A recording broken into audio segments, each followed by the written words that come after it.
Yeah, absolutely. And I think even law school, that was the point. I think, like I said, now that I found my calling, I believe that everything in my life was leading up to this. And I always tell people, like, the best thing that I got from my years in law school is knowing for certain that I didn't want to be there. Because when you are trying to create something of your own, you know this, you've got a podcast, when you're trying to bring something out into the world, there are going to be moments when it's not working, moments when you're struggling, moments when you're not certain if this is worth all of the time, the effort, the struggle that you're putting into it. And had I not gone to law school before, then when I was trying to build this coaching, and at the beginning it's tough and you don't know which direction to go and how to do certain things, it would be very easy to stop and think to yourself, man, I should have just gone and been a lawyer, because at least it would have been easy. Like you were guaranteed a certain income and a certain life and a certain whatever. But having gone to law school earlier and recognizing this is not me, and it was killing me to be there, not academically, it wasn't overly academically challenging, it was killing me emotionally. The idea of like, well, this is the rest of my life now. So sometimes we have to go in a direction that is so not us, so that we can find the strength and the courage to go in the direction that really is us. Because I think one of the biggest killers for creative people is the comfort zone. Finding that middle ground where we haven't completely sold our souls, but we really haven't followed what it is that is deep down in our hearts. We find that middle ground, we're like, well, it's good enough. And then we never do anything about that message that's on our hearts. And one of the biggest regrets, end of life regrets that people say, is that they weren't true to themselves. People at the end of their lives hardly ever regret taking risks and expressing themselves, or being, spending more time with family and this and that. But one of the biggest regrets is I didn't follow through on me. And that's the one thing that I think that as an artist I cannot abide, and I think that you would feel the same. Everyone, welcome back to Living the Next Chapter. Another great author on the podcast today. And when I get a Canadian on the podcast, it even makes me a little happier and a little warmer, because we're here in the same country, and that's even better. That's great. Benjy's here on the podcast today. We're going to be talking about his journey as an author. He's got different books out in the world. He loves music, which makes me happy. And he's curious about AI. So we got all these things in common, and we get to talk about his journey as an author. Hey, Benjy, welcome to the podcast. Dave, thank you for having me. It's nice to chat with you. Excellent. Great. Tell everybody where I'm you in are Montreal. And I did find that you saying warmer to describe anything in Canada was, I mean, I'm teasing. We have warm people. We have a lot of warm culture, but yes, warm is not the term that I think of when I think of living in Canada. Well, maybe in July and August, and that's about all. Right. Yeah. Okay.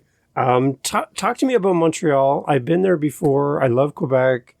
Tell me a little bit about why Montreal for you. What is it about that city and the culture that you love so much? I'm not sure I'm the right person to really ask that to. Why Montreal for me is I was born and raised here and my family is here, which is not to say that Montreal does not have great things. We got a lot of great culture. We've got great festivals that go on throughout the summer.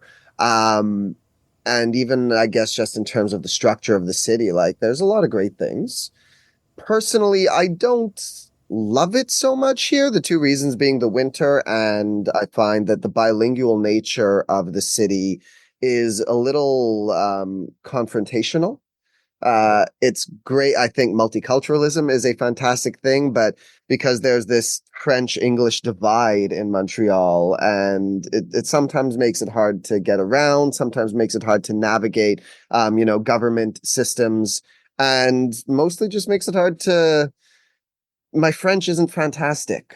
Like I get along with it, but I can't express myself the same way in French as I do in English, like really express what's deep down inside of me, which makes it hard to connect with people sometimes, because I'm walking down the street and I don't know if, like, I can't just start up a conversation with anyone because I can't really express myself to this person or that person. Like I went on a speed dating event a year ago, and half the people I can't really deeply express myself to. And as far as my books and my work and just my life, it is so much about deep self-expression, that living in this bilingual place where I don't know if I can really talk to any individual person that I meet makes it challenging.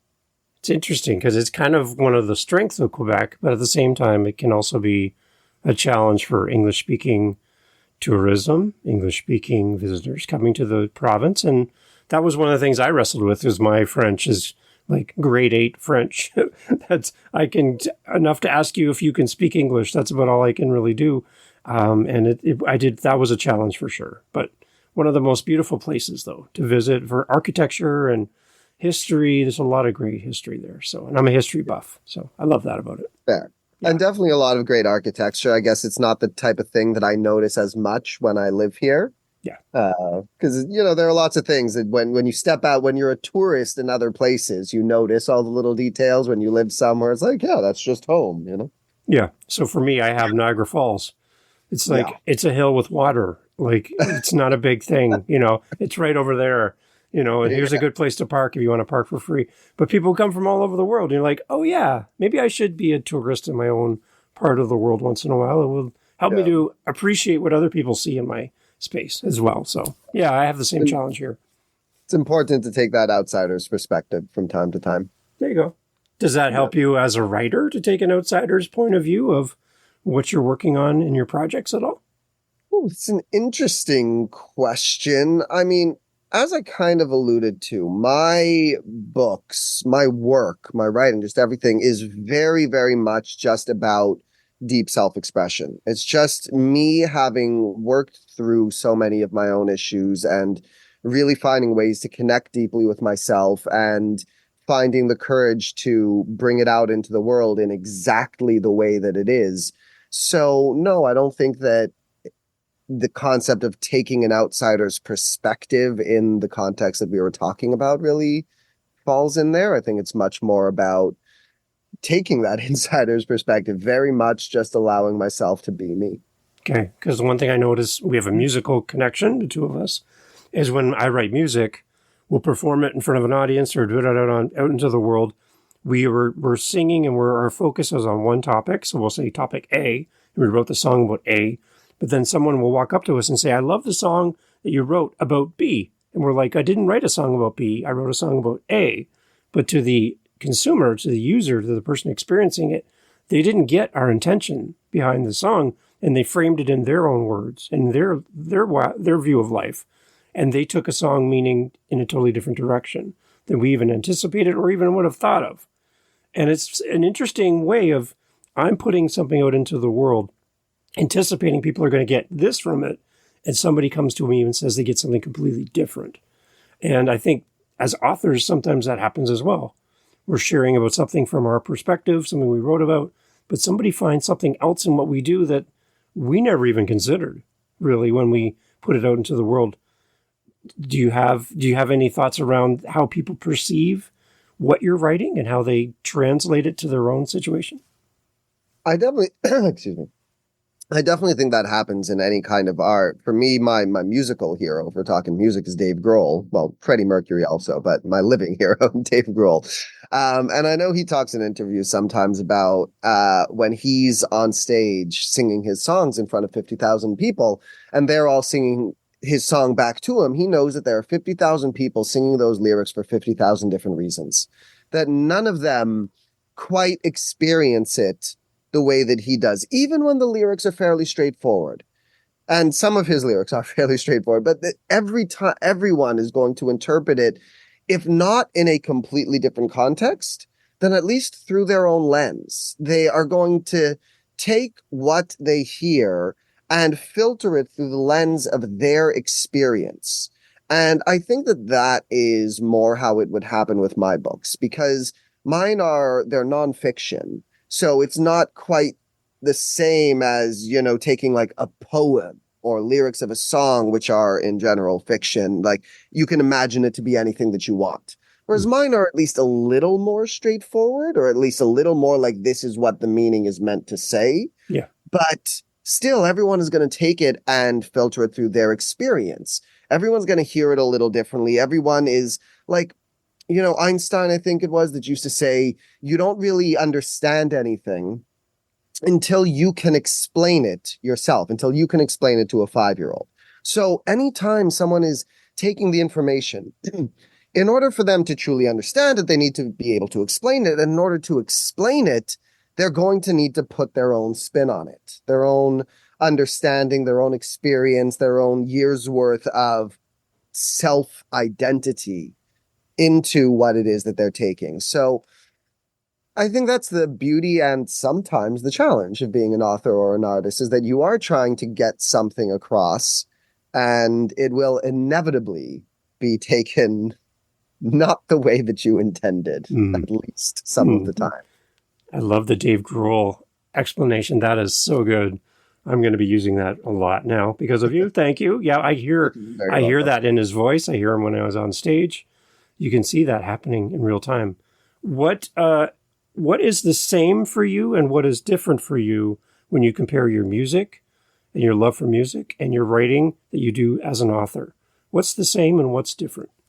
I think what's the same, and this term has come up a lot because it's been on my mind a bunch, but I think what's the same is the desire for deep self-expression. That's the term that has come up a lot, that like my whole life, I think everyone has it to some extent, but artists have it more, where we have a desire to be seen, understood, heard, not seen in the famous sense, but seen in the love sense. What love is, what real love, to be truly seen and appreciated and understood for who you are deep down, not just for the things that you do or the things that you say or how you provide, but for someone to see through your eyes and see deep down into your soul and see and appreciate that. And I think that that's what music was about for me also, even though I never quite was skilled enough as a musician to really bring out what was deep in my soul. That was one of the main drivers behind it. So I think that's something that was the same. And something that is different is, I think, in fact, how suitable it is for me and how fitting or how natural it is for me. Because like I said, with music, I never really got to that level of skill where I could like speak the language of music kind of, or I could take what I was hearing in my head or what I was feeling in my heart and put it into sounds in a way that really got that across. But with my writing, with my words, with my teaching, I really think that that connection is there. It just flows out of me so naturally, which is also how I wrote both the books, by the way, that there have been times in my life, whether it was music or writing or building or painting or whatever, there were lots of times when I had a project in mind, something that I wanted to do, and maybe I would start it or I would try it or I would do it and just, it wouldn't go anywhere because the intuition wasn't there. The inspiration wasn't right. I was trying to force it with my head. Just no matter how much I tried to get it done, it wouldn't come out. And then these books, I think it was in January of, I guess, 2021, I wrote and edited both of the books in a month because I had been, with the work that I had been doing, firstly, I had been writing them in my head for years, not knowingly, like I didn't know that I was writing a book, but everything that I would say to my clients, everything that I'd put into videos, everything that I would say in interviews, everything that I wrote in Facebook posts expressing my views of mental health and emotional healing and all these sort of things, it had all been compiling in my head for years. And then I just, like, they just flowed out of me. I just started writing, like I was probably 40 pages into writing the first book before I even realized that, oh, I'm writing a book. I just started, it just happened, those moments when it was like God himself couldn't stop me from doing it. It just happened. So I think that the thing that's different between my writing and my music is that this is natural. This is just getting out of my own way. I don't have to try. In fact, I have to try not to try. Just let it happen. And I think they came out as very good reflections of at least who I was at the time. Yeah. Because that's, still 3 years. We grow and change pretty quickly. There's an interesting parallel going on here in our conversation. I don't know if it's apparent to you in the moment, but you said that French language kind of keeps you from saying the things you want to say in a deeper level. Music, for you, was in a similar way in comparison to writing. English, for you, allows you to talk deeper and get deeper into what you want to say because you have a connection with the words and the language. And authorship feels a lot like English, and music feels a lot like French language for you. There's kind of this two different conversations going on at the same time here. And I'm very curious if you've ever made that connection, but I'm listening to you going, wow, this is really deep. I'm having a great time here. So I have never made that connection, but as you were saying it, I was like, oh yeah, that is a very apt realization, or like, yeah, that is very fascinating. And that it very much does feel that way, that French was more like my second language, like English, studying English as a second language. Like you can get along, you can ask to go to the bathroom, you can ask how much this thing costs, but you can't have a real deep conversation. And that is exactly kind of what music was to me, which was very, very disappointing for me because I do love music so much. And while I cherish the work that I do and the impact that I'm having on people, I'd be lying if I said that I wouldn't rather be Freddie Mercury on stage singing to 50,000 people every night, Or Dave Grohl. We'll take Dave Grohl. He's a very equal there as well. Yeah, I love that. Okay. Anyway, so I feel like we just kind of like jumped into the deepest part of the pool, Benjy, as we jump in here. How did all the authorship start for you? Like, was there a seed? Was there an inspiration for you, like another author or a creative person that made you think this would be possible for you to become an author?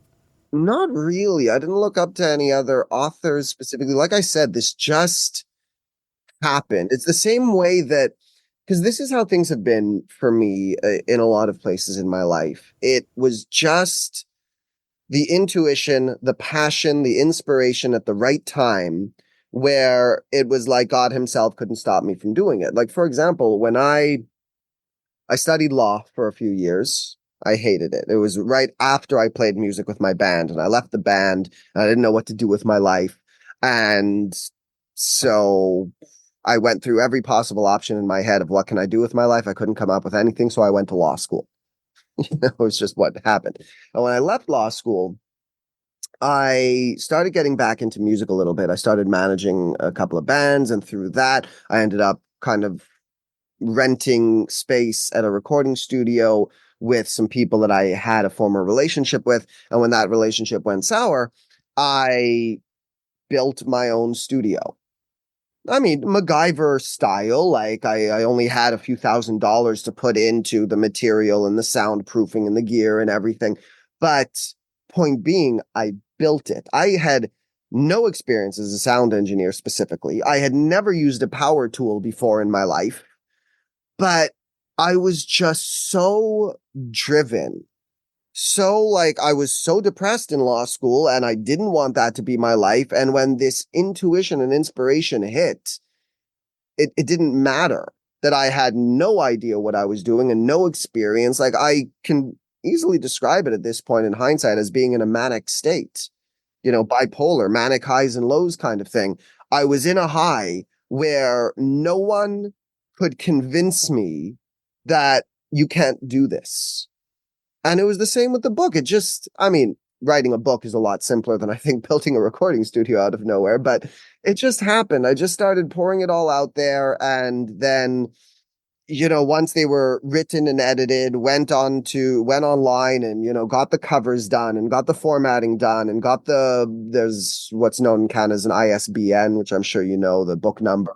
So I just it just snowballed until one day the books got out there. They got onto Amazon and Ingram Sparks and all those places. And it was like in that moment, that's when my brain finally could like shut down from its over hyper intuition place and stop and recognize, like, Benji, you just wrote books.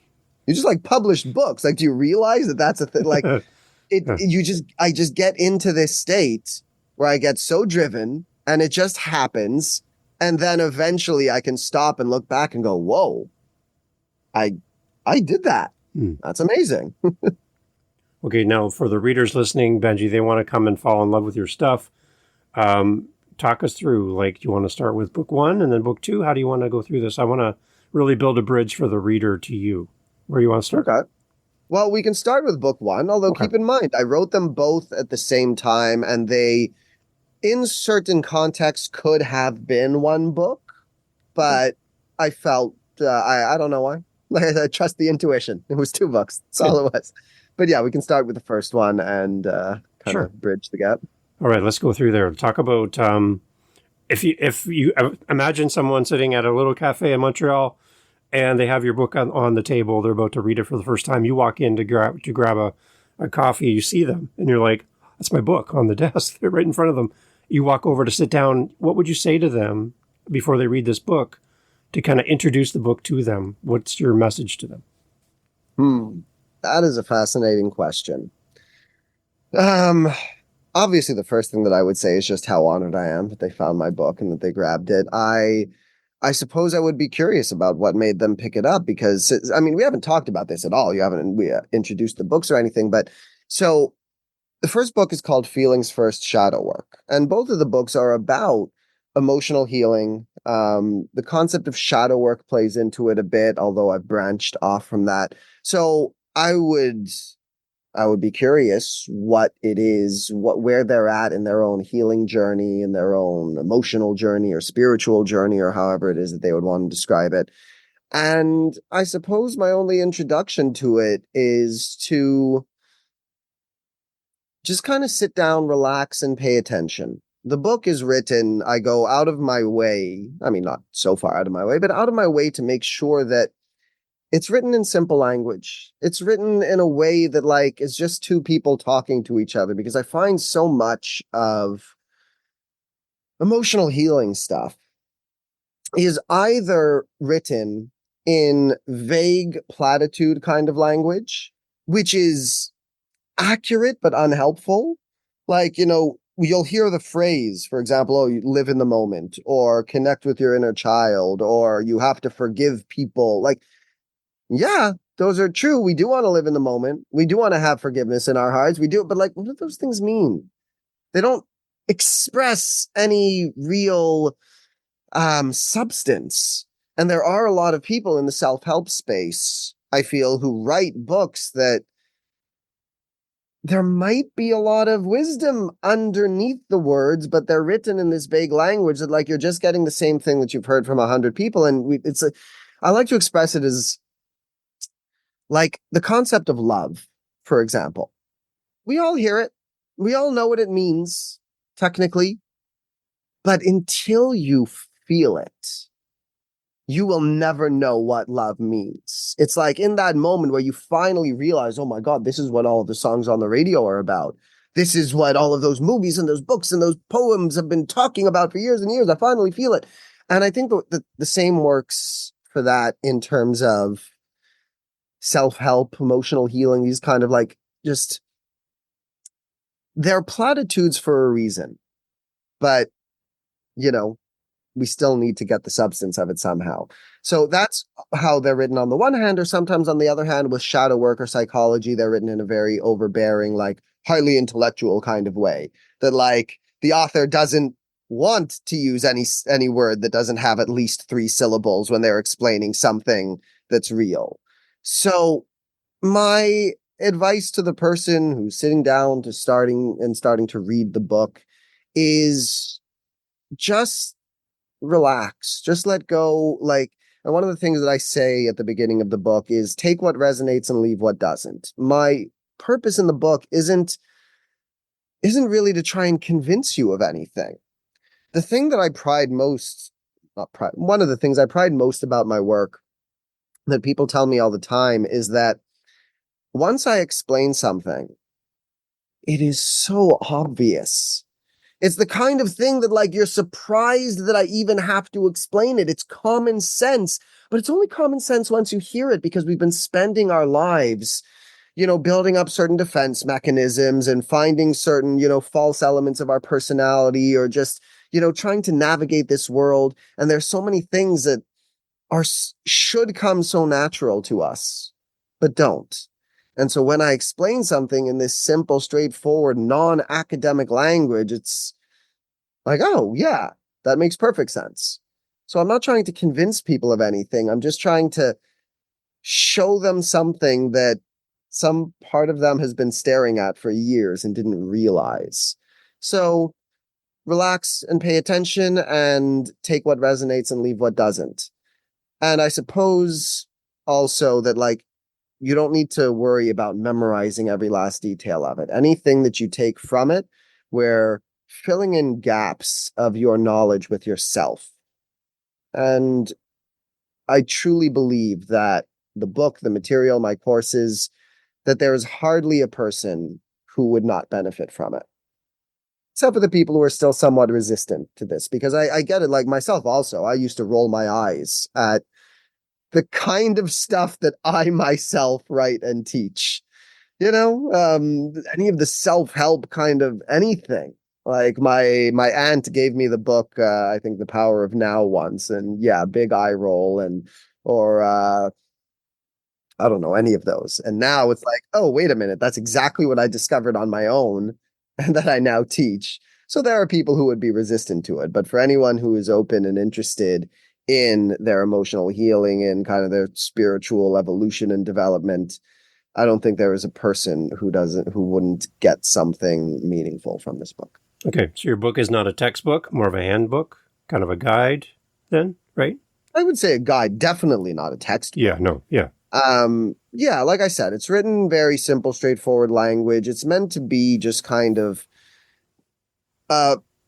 mainly about shifting paradigms, about how you look at what's really going on inside your own head and moving away from trying to analyze it or trying to rationalize it. And just, it's about, I guess, creating a layer of separation in the sense of moving you from being yourself.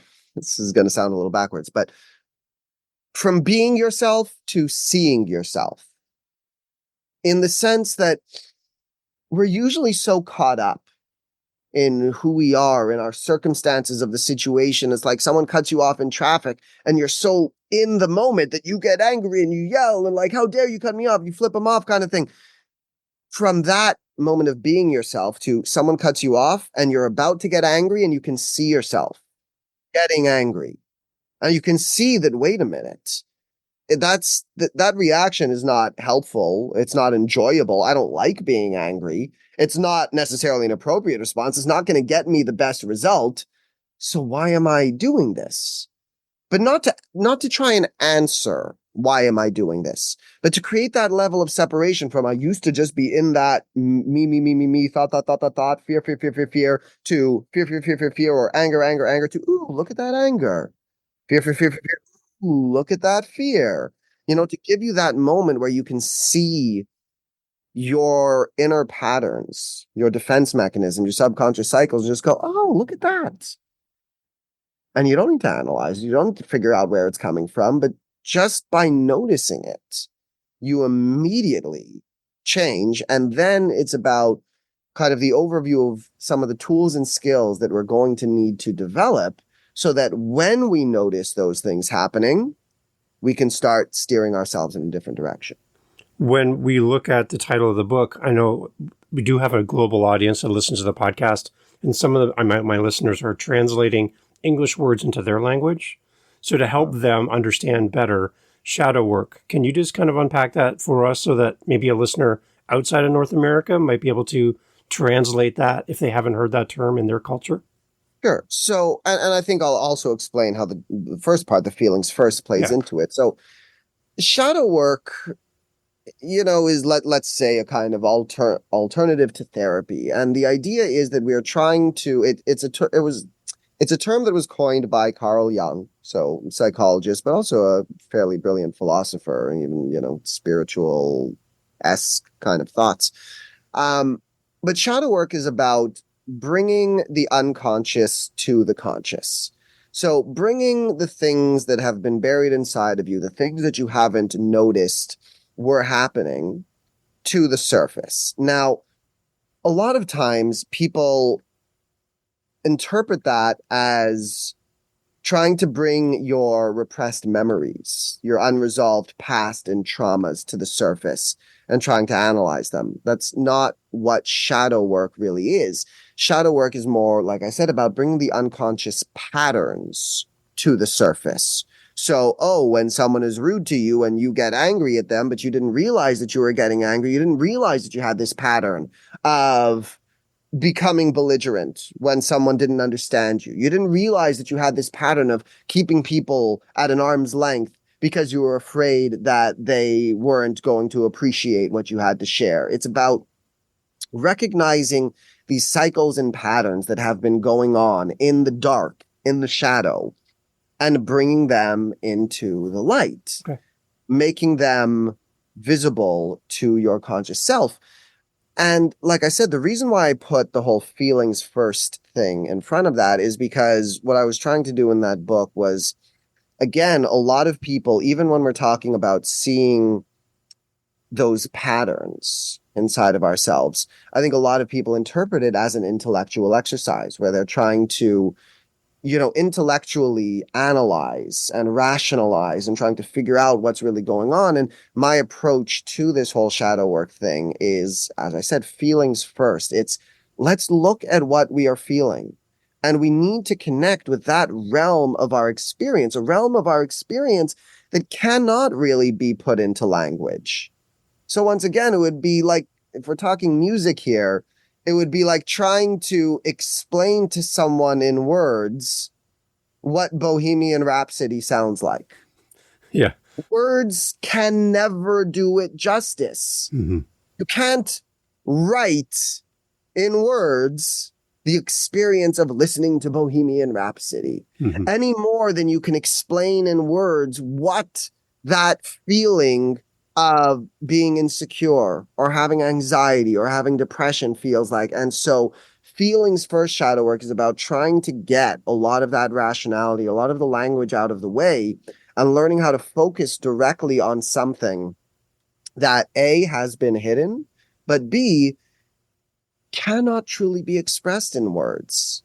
And when you can get the mind out of the way and truly feel what's going on without needing to put it into words, then the body can finally let go of its resistance and start going through the healing that it's been trying to go through this whole time. Benjy, I love how you take the universal language of music and apply it to what you're talking about, because now we have a point of reference. Yeah. So now any of us can now go and listen to Bohemian Rhapsody and go, oh, okay, I get what Benjy's saying. Like there's a feel, there's a mood, there's a palatable thing you can feel about when you hear that song or see it performed live back in the day and watch them on stage doing that song. You feel something, it moves you, right? That's something you can't explain with words. So Thank you for that. We're talking about various mediums here that don't overlap. And so the same way that you can have a painting, or you can have a piece of music, or you can have a sculpture, or you can have arts and crafts. They're all different mediums of putting something together, and they're just very much not the same thing.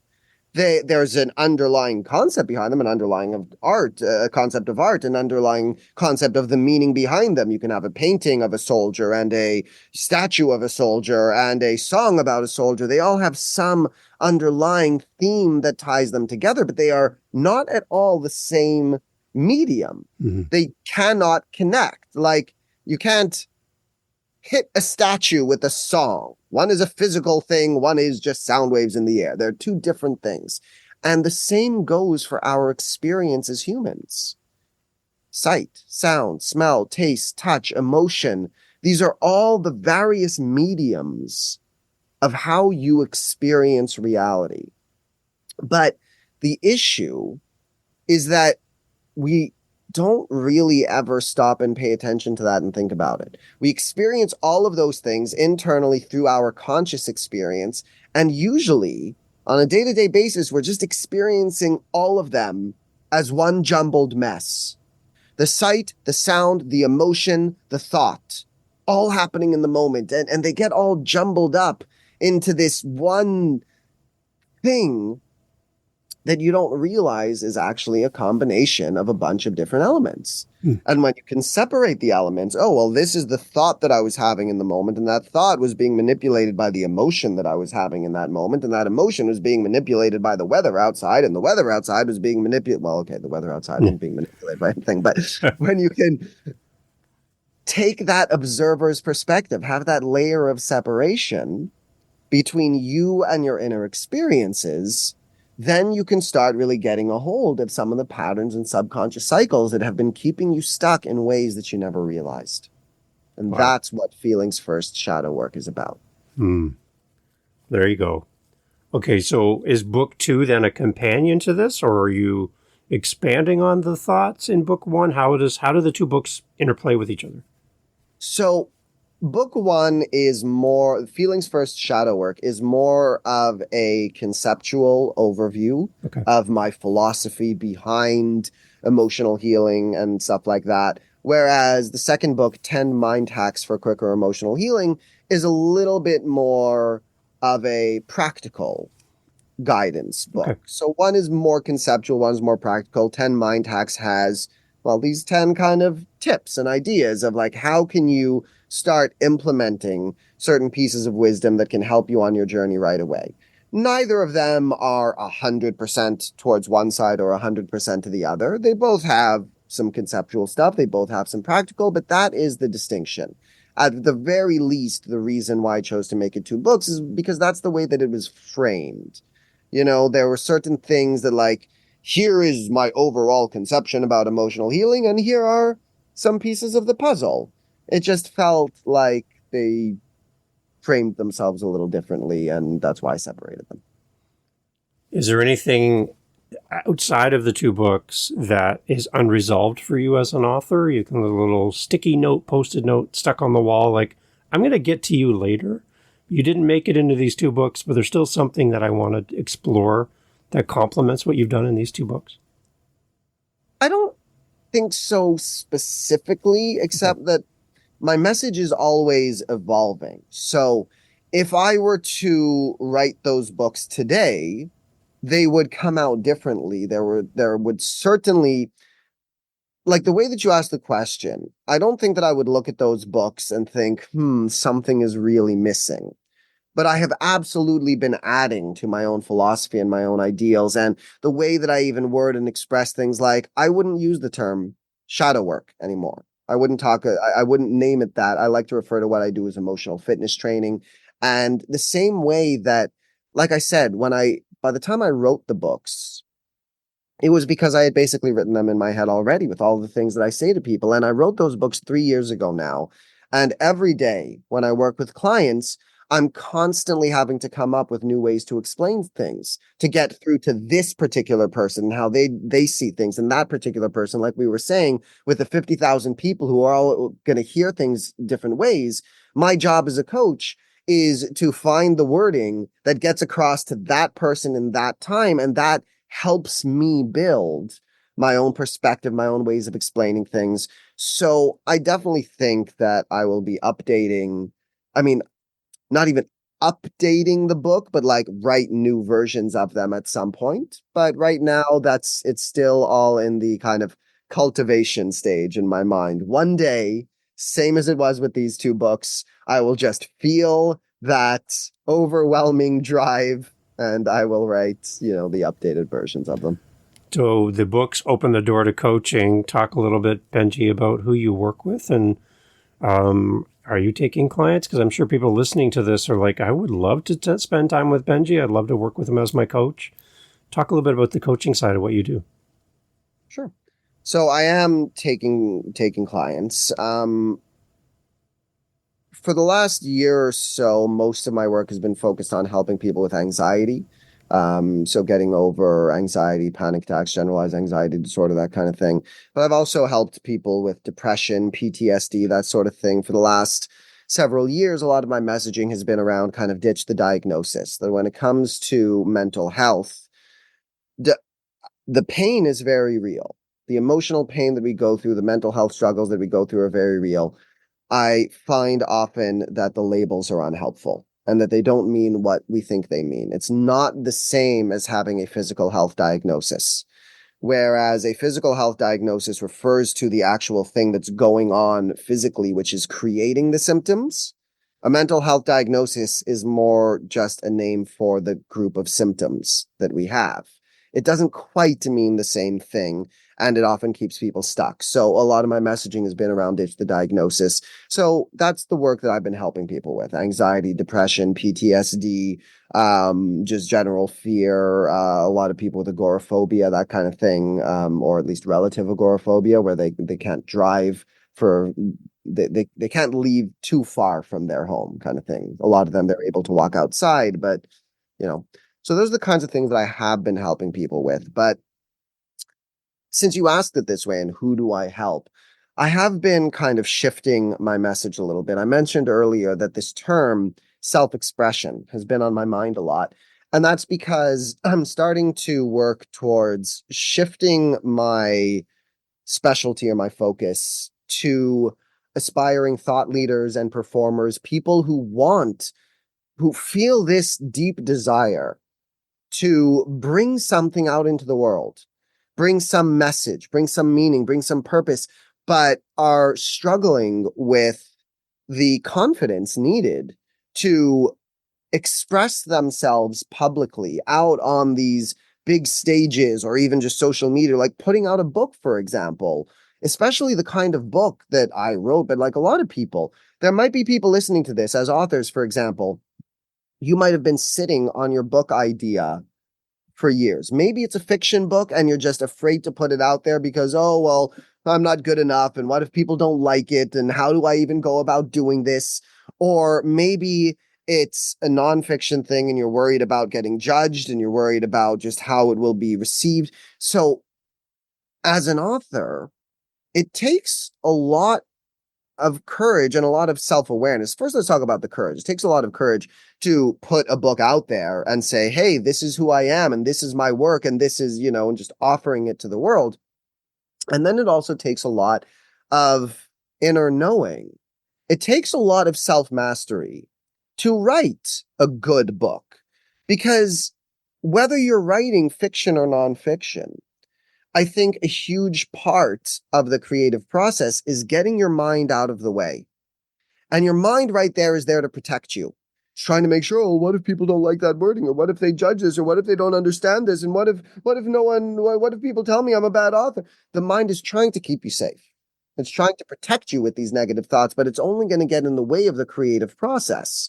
So the work that I'm moving more into doing is giving aspiring thought leaders, aspiring performers, aspiring artists and authors the skills and tools that they need to develop that confidence and that self-awareness so that they can connect really deeply with what is the message that's on their heart that's trying to come up, and giving them the emotional confidence and certainty, their self-assurance, so that they can follow their intuition the same way that I followed mine towards whatever message, purpose, goal, mission it is that their soul, their heart is desperately trying to bring out into this world. Wow. There we go. Benji, when we met through our mutual friend Mike, I was just like, I'm so looking forward to this conversation because you're a very interesting person. Again, the musical connection is great between us. I just love your musical references. It really pulls me in. I really do understand where you're going with this. I love how you unpack this as well. And I just kind of love what you're doing and how you're showing up in this world, how you found your spot. You've wrestled with different things in your past to kind of find your place. You found your place, Benji. Like, you have found your spot. This is amazing. Thank you. And I very much feel the same. Like, it is just undeniable to me that I have found my calling, my purpose, and that everything in my life was leading me to this. And in terms of what I was just saying and who I'm trying to focus on, I just really like the way that you just expressed that, because that is exactly the point. Finding your place, learning how to show up as yourself. That's what this whole thing is about. I think that's what life is about, especially as an artist. And that's what you were just saying about me, that I found my spot and I figured it out. And that is what I'm trying to help others get to as well. If you can compare Benjy in law school to Benjy here today on this conversation, yeah, it's a confirmation you're in the right spot. I love this. Yeah, absolutely. And I think even law school, that was the point. I think, like I said, now that I found my calling, I believe that everything in my life was leading up to this. And I always tell people, like, the best thing that I got from my years in law school is knowing for certain that I didn't want to be there. Because when you are trying to create something of your own, you know this, you've got 8 podcasts, when you're trying to bring something out into the world, there are going to be moments when it's not working, moments when you're struggling, moments when you're not certain if this is worth all of the time, the effort, the struggle that you're putting into it. And had I not gone to law school before, then when I was trying to build this coaching and, at the beginning, and it's tough and you don't know which direction to go and how to do certain things, it would be very easy to stop and think to yourself, man, I should have just gone and been a lawyer, because at least it would have been easy. Like you're guaranteed a certain income and a certain life and a certain whatever. But having gone to law school earlier and recognizing this is not me, and it was killing me to be there, not academically. It wasn't overly academically challenging. It was killing me emotionally. The idea of like, well, this is the rest of my life now. So sometimes we have to go in a direction that is so not us, so that we can find the strength and the courage to go in the direction that really is us. Because I think one of the biggest killers for creative people is the comfort zone. Finding that middle ground where we haven't completely sold our souls, but we really haven't followed what it is that is deep down in our hearts. We find that middle ground. We're like, well, it's good enough, and then we never do anything about that message that's on our hearts. And one of the biggest regrets, end of life regrets that people say, is that they weren't true to themselves. People at the end of their lives hardly ever regret taking risks and expressing themselves, or being, spending more time with family and this and that. But one of the biggest regrets is, I didn't follow through on me. And that's the one thing that I think that as an artist, I cannot abide. And I think that you would feel the same. Yes. Yeah, 100%. Benjy, where do we connect with you? How do we follow up? How do we get part of your coaching? Where do we go to do all that great stuff? Absolutely. So to find the books, you can get them on Amazon or anywhere else. The first is Feelings First Shadow Work. The second is 10 Mind Hacks for Quicker Emotional Healing. Just search it up, you'll find it. To learn more about my coaching or just about me, you can find me at benjysherercoaching.com. Benjy is with a Y, Sherer, Sherer. I'm sure the links will be available here somewhere. And for those of you right now, if you are struggling with anxiety or this or that, then I have a webinar on anxiety that you guys can find at benjysherercoaching.com/anxiety/webinar. You can also find me on all social media and all of that. And hopefully I will soon have a new webinar that's more about this whole authentic self-expression thing. So you'll be able to find that around sometime soon. Amazing. Benjy, thank you so much for this. A great conversation. I feel like I have to go do some mental laps somewhere, whether that's a walk or something. I got to get this out of my head.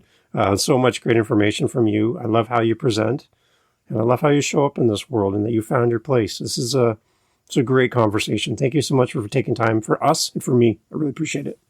It was my pleasure. It really was a great conversation. Glad to be here.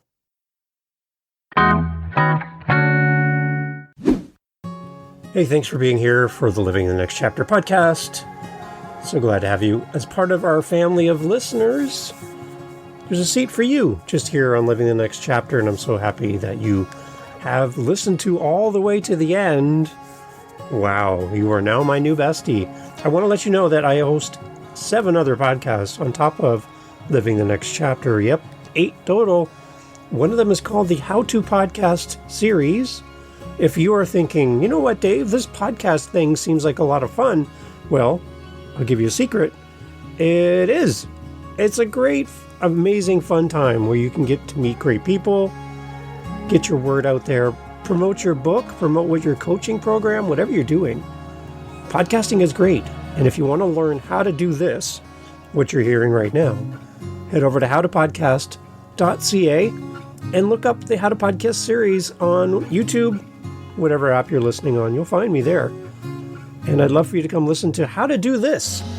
And if you're interested and have questions on how to podcast, reach out to me at howtopodcast.ca. Thank you for listening. Talk soon.